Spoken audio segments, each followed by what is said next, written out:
We are on Avodah Zarah, Perek Aleph, Mishnah, fifth Mishnah, in the first chapter, Masechet Avodah Zarah. We've learned until now that a Jew is not allowed to aid and abet in any way the worship of idolatry, to the point where we learned when you can't even do business, according to the Mishnah, with a non-Jew, with an idolater, not with a non-Jew, with an idolater, on the day of his celebration, because he's going to go and give thanks to his God. So now we're going to learn about other things, items that you can never sell because they are going to be used because they use them in the worship of idolatry. Some say that because you are aiding and abetting worshiping of Avodah Zarah. Okay, and others say that this is also because remember that Avodah Zarah, idolatry, is one of the seven Noach Hadla, the Sheva Mitzvot B'nei Noach. So the Kahati says that some Mefarshim say that if you sell stuff to the Ben Noach that he's going to use for idolatry, you're violating the Isur Alifnei Iver Lo Titein Michshal. You can't put a stumbling block in front of a blind man. You're selling him stuff that he's going to use for an Isur, which you're not allowed to do. So that's one of two reasons. Those are two reasons why these items are prohibited to sell. These are the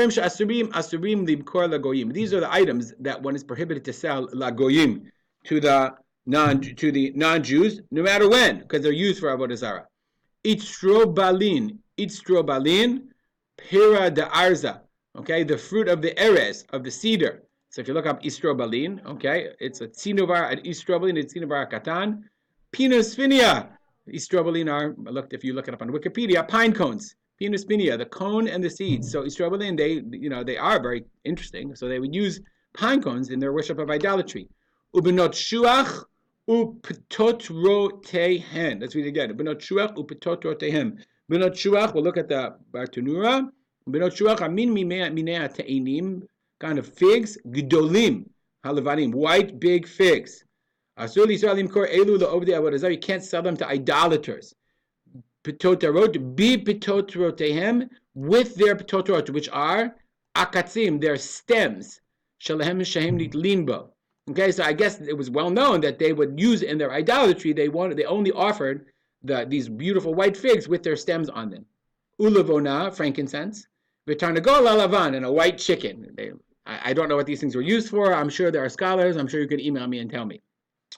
Rabbi Yehuda says, "Mutalim kolo tarnagol lavan ben tarnagolim." You can't sell them a white chicken if you're selling them a batch of chickens. So if there's a white one in there, that's fine as well. And the Gemara talks about what if he just wants a chicken, and can you sell him a white one stam? He didn't ask for a white one, etc., etc. But ubizmanshu bifnei atzmo, if you're only selling a white chicken, then koter et etzba'o u'mochola, and you can cut off one of the fingers of the chicken, and sell it to him. The fee she'en makrivin chaser l'avodah zarah, because they won't use a chicken with a missing finger for idolatry, and then you just can eat the chicken.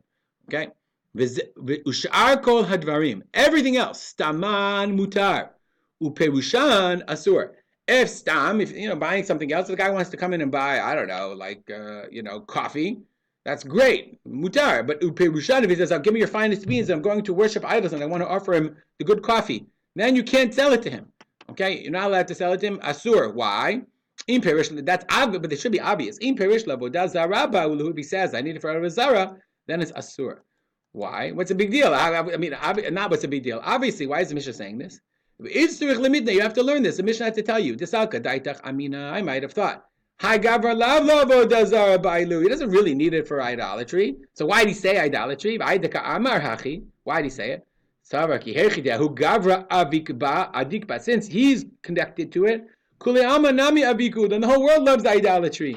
And I'll say, I want to buy it for idolatry, because maybe he'll give it to me, i.e., he's looking for a deal.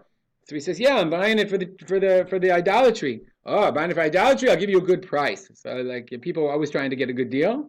And not just everyone's trying to get a good deal. So therefore, Perushan Asur, you have to assume that when he says, I want it for idolatry, then you can't sell it to him at all. Rabbi Meir says, Af dekel tab, even dekel tab. Good fruits of a dekel, the good fruits of a palm, dates. The chatzav, the naklivam, and chatzav and naklivam, asur limkor lagoyim. You can't sell them to goyim. What's chatzav? Kanim she'osim me'em atzukra, sugar cane. Naklivam, min esev mishubach ma'od. It's a kind of very, very pricey, very, very good grasses. Okay, Valachak Rab Meir. So, but the problem is we don't really know. There's a machlokot about what all these things are. Some say that all these things are kind of figs. a kind of dates. We don't, not figs, dates. We don't really know. Nonetheless, we get the sense you really understand that when an idolater came in and said I was buying something for his idolatry, then you're not allowed to sell to him at all. Stop here. Dedicate our learning to the memory of my father, Rav Simcha ben Yitzchak Kalman. Have a great day.